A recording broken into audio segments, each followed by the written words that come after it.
Welcome to another Heroes of Newerth Hero Spotlight, featuring Calamity, Master of all Hells.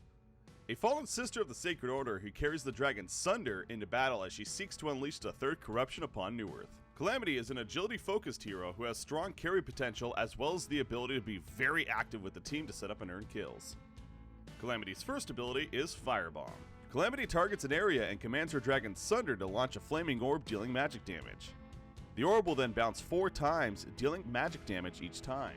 On each bounce, Firebomb will also pull in any enemy hero towards the center, making it difficult for opponents to avoid the damage as well as allowing it to be used as a crowd control. Firebomb also has great synergy with a couple of her other abilities, which we will get into later. Firebomb can be used as an effective farming tool, however it will only deal half damage to non-hero enemies. As stated earlier, Firebomb can be best when used as a crowd control, even for getting away.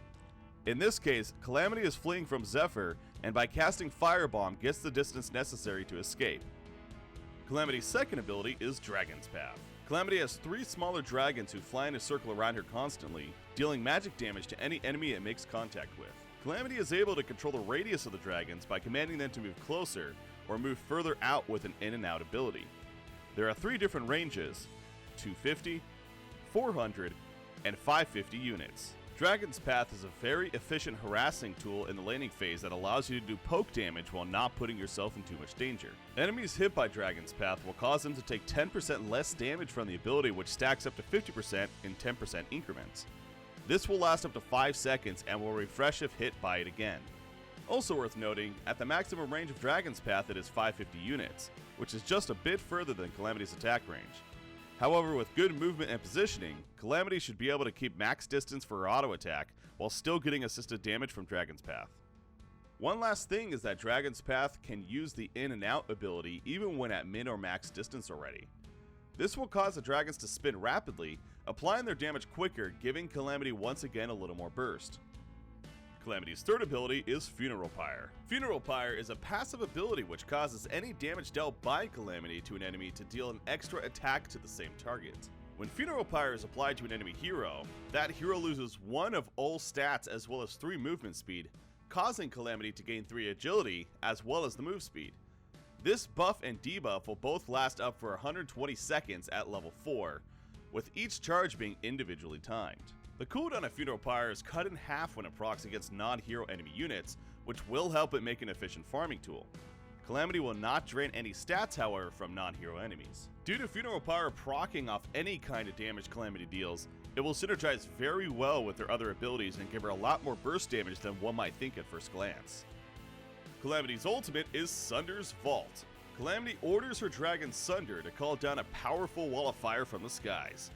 The wall of fire is created over a short duration and will deal magic damage to any enemy inside of it once complete.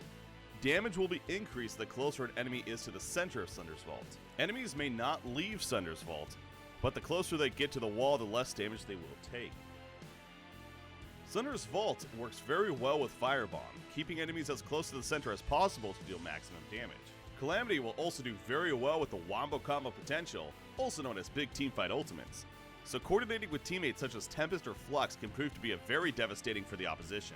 Sunder's Vault will also have a Staff of the Master effect, which will allow Calamity to cast it globally, as well as lower the cooldown of the ability to 80 seconds. Now let's take a look at Calamity using her abilities together in a real game situation. Calamity activates her out ability on Dragon's Path to speed them up when they are in distance of opponents to apply damage rapidly, as well as casting Firebomb to help kill. Calamity then proceeds to kite the 2 melee left over and change the radius of her Dragon's Path depending where they are. With some assistance from Solstice, Calamity proceeds to help finish Drunken. Magnus attempts to escape, but a Funeral Pyre proc from her Dragon's Path eventually kills him off. As a big teamfight starts off, Calamity uses Sunder's Vault at the same time as Solstice plans to use her ultimate. With everything going on, the enemies stay inside of Sunder's Vault and take significant damage and are eventually killed off. While chasing Pearl, Calamity casts Firebomb to help keep her within range to finish her off with Dragon's Path and auto attacks. Here we see the power of Calamity's ultimate, especially having the Staff of the Master. Realizing the other team is doing Kongor, Calamity casts Sunder's Vault, trapping the whole team in, and with great team follow-up proceeds to wipe the opposition and steal Kongor. When it comes to item progression on Calamity, keep in mind that she will use a bit of mana, especially for an agility hero. so getting some earlier stat items such as Energizer and Nullstone will be beneficial. For the later game, Dawnbringer is the solid choice, and the damage potential of Funeral Pyre makes getting a strong attack modifier such as Harkon's Blade or Whispering Helm a wise option. Staff of the Master will also be an important item for helping in teamfights. Thank you for tuning in to another Heroes of Newerth Hero Spotlight, featuring Calamity. Happy holidays from the Han team, and be sure to check her out as well as her other avatars next patch.